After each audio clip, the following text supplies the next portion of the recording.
Hello students, welcome to our YouTube study channel mathematics show. तो इस video हम करने वाले हैं क्लास 9 के चैप्टर नंबर 1, जिसका नाम है नंबर सिस्टम। तो चैप्टर शुरू करने से पहले मैं आप सभी को बहुत बहुत बधाई देना चाहूँगा कि आप सभी के सभी क्लास 8 से प्रमोट होकर क्लास 9 में आ गए। आप सभी को पता है क्लास 9 से पहले कि मैं एक भी वीडियो नहीं बनाता हूँ, मैं क्लास 9 से वीडियो बनाता हूँ। और इस साल मैं कोशिश करूँगा कि क्लास 9 और क्लास 10 दोनों क्लासेज में कवर कर सकूँ। तो आप सभी को बेस्ट ऑफ लक क्लास 9 के लिए। तो जैसा कि आप लोग प्रमोट हो गए हो, क्वेश्चंस का लेवल थोड़ा इंक्रीज हो जाएगा, थोड़ी सी डिफ़िकल्टीज भी बढ़ जाएंगी, बट आई नो आप लोग कर लोगे। तो चलिए हम नंबर सिस्टम की तरफ आगे बढ़ते हैं। तो नंबर सिस्टम में आपने पढ़ा हुआ natural numbers. What is natural numbers? So these number start from 1 to infinity। Definition को लात मारो। आप ऐसा करो कि आपके सामने कुछ मैंने चॉकलेट्स दिए हैं, जरा इनको काउंट करके बताना कितनी है। हम काउंट करेंगे 1 2 3 4 5। ठीक है, कितनी है? 5 है। तो सबसे पहले आप गौर दो, हमने अपनी काउंटिंग कहाँ से स्टार्ट करी? 1 से, है ना। 1 2 3 ऐसे स्टार्ट किया, ऐसे तो नहीं किया ना 2 3 4। बच्चे जहाँ से काउंटिंग स्टार्ट होती है, क्या जहाँ से काउंटिंग स्टार्ट होती है और जहाँ तक भी जाती है उसको हम क्या बोलते हैं? Natural number. तो इसका मतलब है कि नेचुरल नंबर 1 से स्टार्ट होता है। That's all.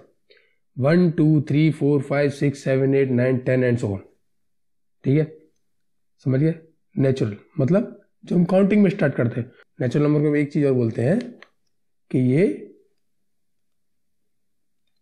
काउंटिंग नंबर्स भी होते हैं। ठीक है, क्या ये काउंटिंग नंबर्स भी होते हैं? समझ गए आप? तो क्या होते हैं कि these numbers start from 1 to infinity। 1 2 3 4 5 dot dot dot infinity तक। समझ गए आप? 1 से लेके इन्फिनिटी तक जितने भी नंबर होते हैं वो सारे के सारे नेचुरल नंबर होते हैं। ठीक है, आगे आता है होल नंबर्स। होल नंबर्स क्या होते हैं? देखो, होल नंबर्स कुछ नहीं होता, सिर्फ नेचुरल नंबर्स होते हैं जिसमें हम जीरो ऐड कर देते हैं। नेचुरल नंबर कहाँ से स्टार्ट होते हैं? हमारे 1 से। इस तरह से 1 2 3 4 5 6, है ना, इस तरह से स्टार्ट होते हैं। तो अगर आपको इनको बोलना कि ये होल नंबर्स की सीरीज है तो हम क्या करेंगे? सिर्फ आगे एक जीरो ऐड कर देंगे। ठीक है, तो यानी जो होल नंबर्स होते हैं वो कहाँ से स्टार्ट होते हैं? जीरो से। 0 1 2 3 4 5 6 7 8। समझ गए? नेक्स्ट नंबर है जो हमारा वो इंटीजर्स। अब इंटीजर्स क्या होते हैं? इंटीजर्स होते हैं कि the whole number that can be positive negative zero. तो होल नंबर क्या थे हमारे? जीरो से स्टार्ट थे, 0 1 2 3 4 5 6। अभी ये पॉजिटिव तो है ही, साथ में अगर ये नेगेटिव भी होते हैं, देखो क्या है कि हम ऐसी काउंटिंग लिखते हैं 0 1 2 3, ठीक है, 4 5 6। अब इसको नेगेटिव भी कर दो, नेगेटिव कर दो तो -1 -2 -3 -4 -5, ये भी इन्फिनिटी तक जाते हैं। ठीक है, इनकी भी कोई लिमिटेशंस नहीं है। बस क्या होता है कि ये पॉजिटिव भी हो सकते हैं, ये नेगेटिव भी हो सकते हैं और जीरो भी हो सकता है। रेशनल नंबर, तो what is rational number? Rational number होता है जिसको हम p/q की फॉर्म में लिख सकते हैं। कैसे? इस फॉर्म में, p/q की फॉर्म में लिख सकते हैं। तो सपोज करो कि आप अगर 3/4 लिख रहे हो तो ये हो गया आपका p और ये हो गया आपका q। ठीक है, p/q इसकी फॉर्म में। अब कोई आपसे पूछता है क्या इंटीजर्स रेशनल नंबर होते हैं? बिल्कुल होते हैं। देखो क्या है कि इंटीजर्स -1 भी हो सकता है, 0 भी हो सकता है, 2 भी हो सकता है, -5 भी हो सकता है ना। अभी ये तो p/q की फॉर्म में नहीं है ना, नहीं, ये सारे के सारे p/q की फॉर्म में है। तो क्या होता है कि जब भी कोई नंबर होता है, सपोज कि ये 2 है, तो ऑलवेज इसके नीचे 1 प्रेजेंट रहता है, यानी कि इसके डिनोमिनेटर में ऑलवेज 1 होगा। अगर ये 2/3 है तो इसका मतलब है कि इसके डिनोमिनेटर में 1 है, और अगर ये 2/3 ना होके ओनली 2 है तो इसका मतलब है इसके नीचे डिनोमिनेटर 1 है, जो कि हम नहीं लिखते हैं। ठीक है, इसी तरह से अगर आपको बोला जाए कि आपके नेचुरल नंबर्स हैं 1 2 3 4 5 6, तो क्या इनके नीचे डिनोमिनेटर है? यस, इनके नीचे डिनोमिनेटर है जो कि है 1। तो इस तरह से 1/1 2/1 3/1 4/1, 5/1, ये सारे के सारे क्या है, p/q की फॉर्म में है। ठीक है, तो इसका मतलब है कि जितने भी नेचुरल नंबर्स हैं या जितने भी होल नंबर्स हैं, जितने भी इंटीजर्स हैं, वो क्या है, सारे के सारे p/q की फॉर्म में होते हैं। तो सारे के सारे क्या है, रेशनल नंबर है। ठीक है, समझ गए आप इस बात को? तो ये तो आपने कर लिया। तो मैं यहाँ पर आपको एग्जांपल लिख देता हूं कि जो भी नंबर p/q की फॉर्म में होगा वो क्या होगा, वो रेशनल नंबर होगा। ठीक है, अब यहाँ आपको एक चीज याद रखनी है कि q कभी भी जीरो नहीं होना चाहिए। क्यों नहीं होना चाहिए?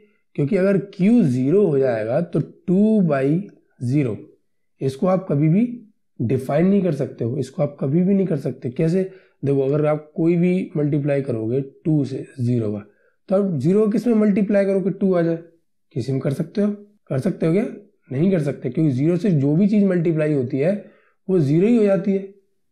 देखो, हर चीज 0 हो जाती है। तो इसका मतलब है इसको आप डिफाइन नहीं कर सकते कभी भी, क्योंकि ये कोई नंबर नहीं होता है। इसलिए हम क्या रखते हैं इसको, ये हो जाता है नॉट डिफाइंड।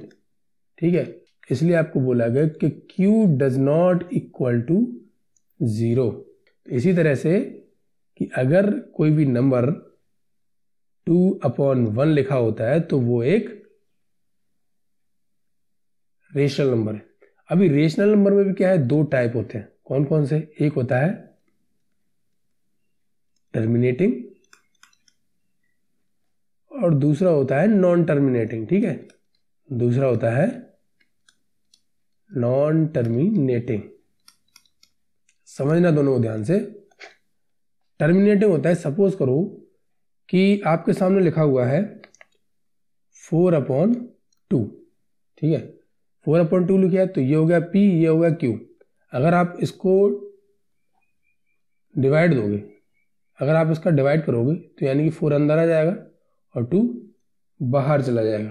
तो 2 2 जा 4, ये बचा 0, पूरा कैंसिल आउट हो गया, खत्म हो गया। तो इसका मतलब है कि ये टर्मिनेट हो सकता है। ठीक है, इसका आंसर हमें मिल सकता है, मिल सकता है ना।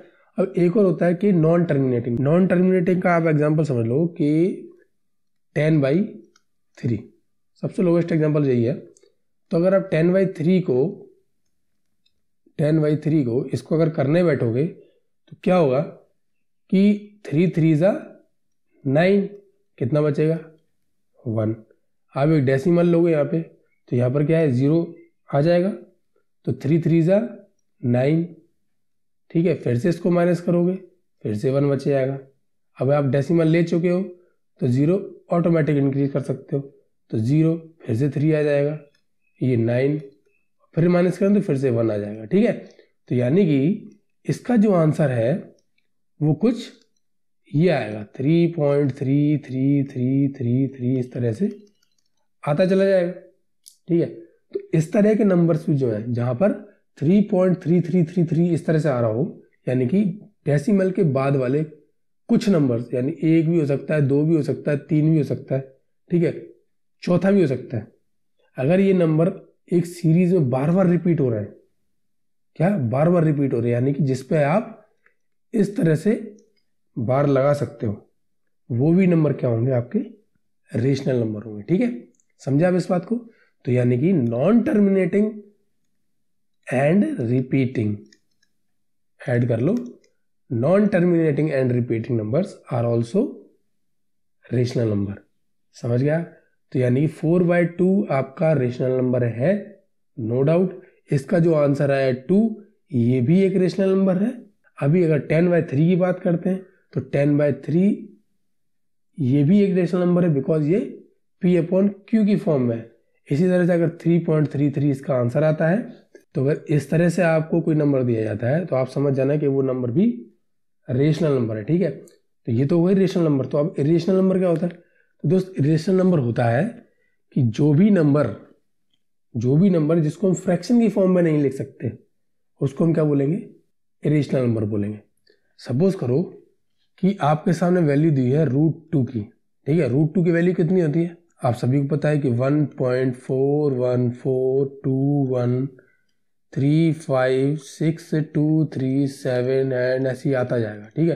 तो अगर आप इस नंबर ध्यान से देखोगे, इसके बाद में डेसिमल के बाद तो क्या 4 1 4 2 1 3 5, यानी कोई भी सीक्वेंस नहीं बन रहा है इसमें, ठीक है, कोई भी सीक्वेंस नहीं बन रहा है। तो यानी कि इसका क्या मतलब हो जाएगा कि √2 जो है इसकी वैल्यू अगर ये आती है, इसका मतलब √2 जो है वो क्या है, एक इरेशनल नंबर है, क्योंकि इसको हम p/q की फॉर्म में नहीं लिख पाएंगे, ठीक है। और जिस भी नंबर को हम p/q की फॉर्म में नहीं लिख पाएंगे वो क्या होगा, एक इरेशनल नंबर होगा। जस्ट पाई की वैल्यू कितनी होती है, आप सभी को पता है पाई की वैल्यू कितनी होती है।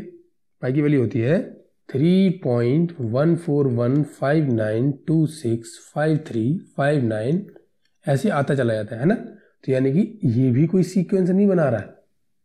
तो पाई की वैल्यू भी क्या है, एक इरेशनल नंबर है, ठीक है, इरेशनल नंबर है। समझ गए आप। तो इरेशनल नंबर और रेशनल नंबर में आप अंदर समझ गए दोनों में। आगे बढ़े, आगे हमारा आता है real numbers. What is real numbers, definition पढ़ो। डेफिनेशन में it contain all rational and irrational number, यानी कि इसमें जितने भी रेशनल नंबर हैं, जितने भी इरेशनल नंबर, सारे के सारे क्या होंगे, रियल नंबर्स होंगे, ठीक है। इन नंबर्स को हम नंबर लाइन पे रिप्रेजेंट कर सकते हैं। देखो क्या होगा कि जब भी आप रिप्रेजेंट करने जाओगे, ठीक है, जैसे सपोज करो कि मैं आपको एग्जांपल दे चुका हूँ ऑलरेडी कि आपको 10/3 ये एक रेशनल नंबर है, ये आपको इस नंबर लाइन पे रिप्रेजेंट करना, तो आप कर लोगे। बहुत सिंपल है, क्यों, क्योंकि इसका आंसर तो आ जाता है 3.333 आता है ना। तो इसका मतलब है कि 3 तो ये हो गया और 3.3 यहाँ से कहीं से स्टार्ट होगा, तो हम यहाँ पर कर सकते हैं। अगर हम इसको और एक्सपेंड करेंगे इस नंबर लाइन को, तो इन दोनों के बीच में यानी 3 और 4 के बीच में भी एक नंबर लाइन होगी, ठीक है। 3 और 4 के बीच में भी एक नंबर लाइन होगी जो कि ऐसे आ रही होगी 1 2 3 4 5 6 7 8 9 10, इस तरह से। अभी 1 और 2 के बीच में भी एक नंबर लाइन होगी जो कि आ रही है 1 2 3 4 5 6। तो यानी कि इसका कोई एंड नहीं है, ठीक है। इस नंबर से इस नंबर के बीच में कितने पॉइंट्स के बाद नंबर्स हैं, इस चीज का कोई एंड नहीं है। तो इसको हम 3.3 यहाँ पर कहीं पे रिप्रेजेंट कर सकते हैं। इसी तरह से अगर कोई नंबर आपको दे रहा है कि -2 रिप्रेजेंट करना है, तो -2 आप नंबर यहाँ पर रिप्रेजेंट कर सकते हो, बिकॉज ये एक रेशनल नंबर है कि नहीं। -2 इसके नीचे ऑलवेज 1 रहता है हमेशा, रेशनल नंबर है, और रेशनल नंबर आप यहाँ रिप्रेजेंट कर सकते हो आराम से।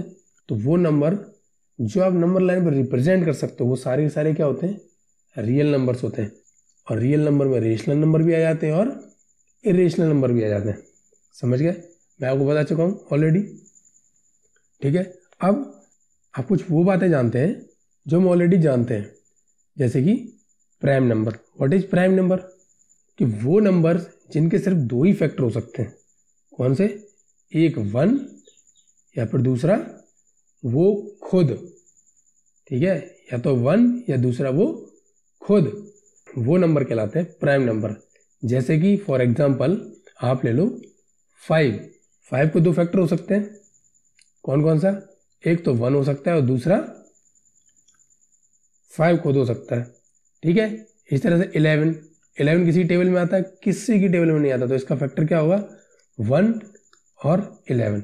तो वो नंबर जिसके सिर्फ 2 फैक्टर हो सकते हैं, या तो 1 या फिर वो खुद, ठीक है। इसी तरह 11 है, एक फैक्टर है 1 और दूसरा फैक्टर है 11, ठीक है। तो कितने फैक्टर हैं, सिर्फ 2 ही फैक्टर। तो वो नंबर जिसके फैक्टर सिर्फ 2 हो सकते हैं वो कहलाते हैं प्राइम नंबर। इसी तरह से कंपोजिट नंबर क्या कहलाते हैं, भाई सीधी बात है, प्राइम नंबर से 2 फैक्टर हो सकते हैं, इसका मतलब कंपोजिट नंबर के 2 से ज़्यादा फैक्टर हो सकते हैं, ठीक है। तो वो नंबर जिसके 2 से ज़्यादा फैक्टर हो सकते हैं वो क्या कहलाते हैं, कंपोजिट नंबर, ठीक है। इसका बेस्ट एग्जांपल क्या है, इसका बेस्ट एग्जांपल है आपका, सबसे छोटा नंबर ले लो 4, ठीक है। 4 के आप फैक्टर कर सकते हो। 4 को कौन कौन सा फैक्टर रहता है, एक तो 1 होता है, 2 भी होता है और 4 खुद भी होता है ना। 2 2 जा 4 होता है, 1 4 जा 4 होता है, 4 1 जा 4 होता है। कितने फैक्टर हो गए, 3, 2 से तो ज़्यादा ही है। इसी तरह से 6 ले लो आप, 6 के फैक्टर हो सकते हैं, यस 1 हो सकता है, 2 हो सकता है, 3 भी हो सकता है, 6 खुद भी हो सकता है। 2 से ज़्यादा फैक्टर हो गए तो ये क्या हो जाएगा, कंपोजिट नंबर हो जाएगा। ठीक है, अभी मैं आपको एक एक्स्ट्रा चीज़ बताता हूँ कि जिस किसी नंबर के लास्ट में 0 आएगा, 2 आएगा, 4 आएगा, 6 आएगा, 8 आएगा। ठीक है, अगर किसी का वंस डिजिट इन 5 नंबर में से कोई एक होता है तो वो ऑलवेज कंपोजिट नंबर होगा। ठीक है, क्या होगा, कंपोजिट नंबर होगा। क्यों होगा, क्योंकि जिस नंबर के लास्ट में भी ये होगा वो 2 से डिवाइड हो जाएगा। ठीक है, और जब वो 2 से डिवाइड हो जाएगा तो यानी कि वो कंपोजिट नंबर हो जाएगा। ठीक है, इसी चीज़ को हम कैसे जानते थे कि इवन नंबर, अगर हमसे कोई पूछता था कि व्हाट इज इवन नंबर, तो हम बोलते थे किसी भी नंबर के लास्ट में 0, 2, 4, 6, 8 होगा तो वो इवन नंबर होगा। क्यों, क्योंकि वो 2 से डिविजिबल हो जाएगा। तो जो भी 2 से नंबर डिविजिबल होता है उसे हम इवन नंबर बोलते हैं, और जो 2 से डिविजिबल नहीं होता है उसको हम ऑड नंबर बोलते हैं। ठीक है, तो कोई अगर आपसे पूछता है कि 1 प्राइम नंबर है कंपोजिट नंबर, तो आप क्या जवाब दोगे, कुछ भी नहीं भाई। ठीक है, क्योंकि 1 तो प्राइम में भी आ रहा है, कंपोजिट में भी आ रहा है, दोनों में आ रहा है, तो 1 की गिनती तो कहीं नहीं है, ना तो प्राइम में है ना कंपोजिट में। ठीक है, तो 1 किसी में नहीं आता। इसी तरह से अगर आपको कोई पूछता है 2 किस में है, प्राइम नंबर है कंपोजिट नंबर है, तो 2 भी क्या है, प्राइम नंबर है। क्यों, क्योंकि 2 के भी तो सिर्फ 2 ही फैक्टर होंगे, 1 और 2, इसके अलावा तो कुछ होगा ही नहीं। इसी तरह 3 के भी क्या होंगे, 1 और 3। तो यानी कि जो कंपोजिट नंबर स्टार्ट होते हैं वो कहाँ से स्टार्ट होते हैं, 4 से स्टार्ट होते हैं। ठीक है, और 4 से पहले जितने भी हैं वो सारे प्राइम नंबर रहते हैं, यानी कि 2 और 3 इज अ प्राइम नंबर। 4 से स्टार्ट होते हैं आपके composite number, 4 is a composite number, 5 again prime number, 6 composite number, 7 again prime number, 8, 9, 10 ये सारे कंपोजिट नंबर, और 11 प्राइम नंबर। ठीक है, ये चीज़ आपको याद रखनी है। तो यहाँ पर आपको इंट्रोडक्शन पार्ट खत्म होता है। आई होप आपको समझ में आ गया है। अगर आपको वीडियो अच्छी लगी है तो वीडियो को लाइक, शेयर एंड सब्सक्राइब करना बिल्कुल ना भूलें। हम मिलते हैं नेक्स्ट वीडियो में एक्सरसाइज 1.1 के साथ में। तब तक के लिए बाय बाय, जय Hind. Tell me pretty lies, look me in the face.